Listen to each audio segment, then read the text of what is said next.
Welcome back to the Perek Project. The next Mishnah is a call to action.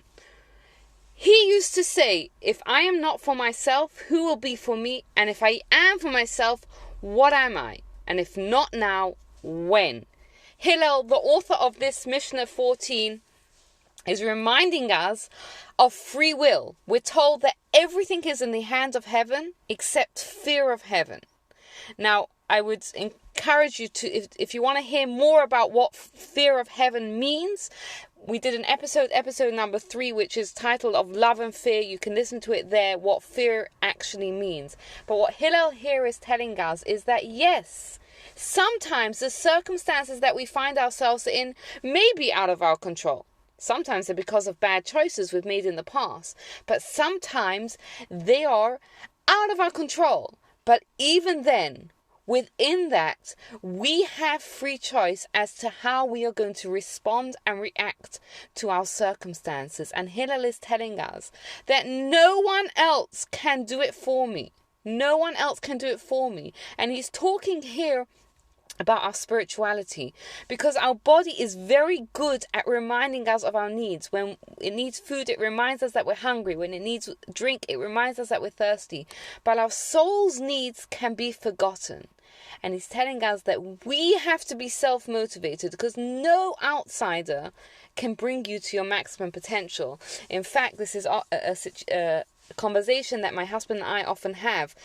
Every so often I'll say, you know what, I really want to start eating healthy. And he'll tell me, do you want me to help you? And I know that the truth is he can't help me, because I'm either committed to it within and then I will eat healthy, or I'm not. And if I'm not and he tries to help me, it's not going to work. But he tells us, he continues and says, if we're just for ourselves, then who am I? We can't just be for ourselves, and we can't just be for our physical needs, because then what significance is our life? And again, he's reminding us that our physical needs, our money is predetermined. How much money we are going to get is predetermined. But our spiritual success, that is completely up to us. And he tells us, if not now, when? Life is compared to Shabbat. Whatever you prepare on Friday is what you're going to have on Shabbat. Whatever we do in this world is what we are going to live with for eternity. And he's also telling us, we so often say, I'll start tomorrow, I'll do this tomorrow. And he's telling us, or I'll do this when I'm less busy. He's saying, don't say that, because tomorrow you might be just as busy as today. But he's also telling us a very, very important truth.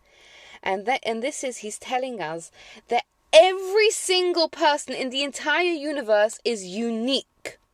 There are no two people that have the same mission. And he's saying, if you are not for yourself, if you do not fulfill your mission, no one else in the world is going to stand up and fulfill your mission for you, because no one else has your mission. But you can't be a lone ranger, because each one of us is part of a whole. And if I'm just for myself, then who am I? But if I fulfill my mission and I find my place within the Jewish community and the Jewish people and the world, then I am significant. But just like every person has its mission, every moment has its opportunity. And if I manage tomorrow to start, I've lost the opportunity of today. So he's giving us a call to action to remind us that you are unique, but you got to play your part in the world, and you got to use every moment and the opportunity of every moment. On a connected theme, in the next Mishnah, Mishnah 15, Shammai tells us, make your Torah study a fixed practice. He's telling us that we have to set aside regular times to study Torah. Because if we don't, we all know what happens. It happens either never or far too irregularly. And it also has to become firmly established in our personalities and our life choices.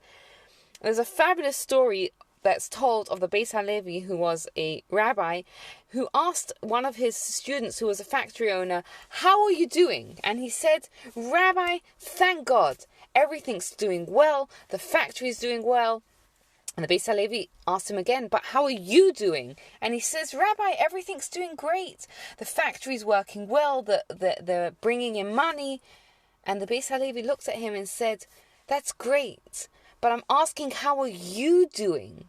How is your spirituality? How is your Torah learning? How is your prayer? How is your kindness? How are your mitzvot doing?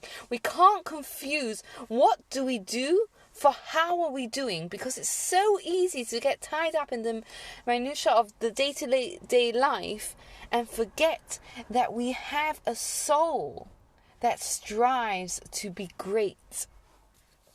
And he continues and he says, say a little and do a lot. He's reminding us that when Abraham invited the guests into the angels, the guests into his house, he told them, come, I'll give you something to eat. And then he went out and he bought them the cream and the tongue, the best part of the animal. And we're told that a righteous person, a good person, what does he do? He promises a little, but he gives much, much more. But a wicked person, a bad person, what do? Is they're full of empty promises.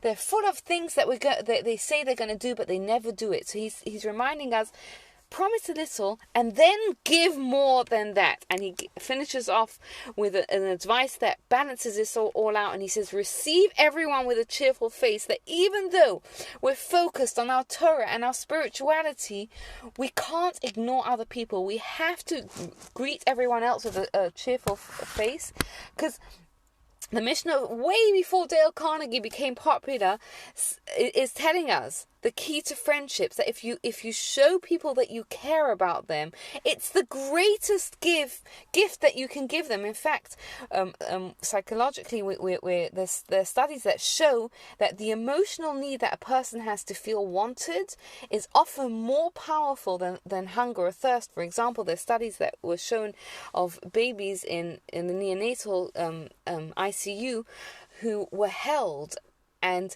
they thrived right from the skin to skin, and that's so much more than babies that weren't, which is how it came to be popular, the idea of holding babies and kangaroo and skin to skin care.